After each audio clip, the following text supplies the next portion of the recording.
අමල කොහෙද? වැලිමඩ. දැන් දවස් කීයද? 4 එහෙමද?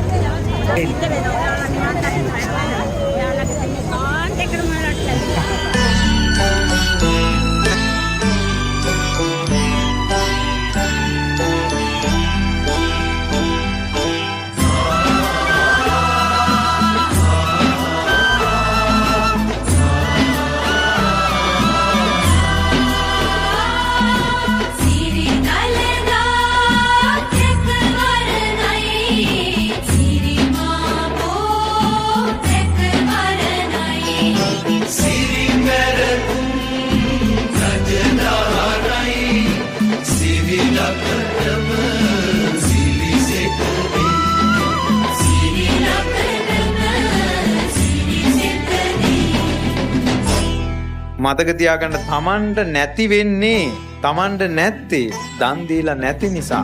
ඒ නිසා තමන්ට පුළුවන් විදියට දෙන්න දෙයක් නැත්තම් කවුරු හරි දෙනවා බලලා සාදු කියලා පැත්තක ඉන්න. අනුමෝදන් දානෙට කවදාවත් අකුල් හෙලන්න එපා. ඒ මිනිස්සුන්ට හරියන්නේ නෑමයි. පින් කරන අයට වරදින්නේ නෑමයි.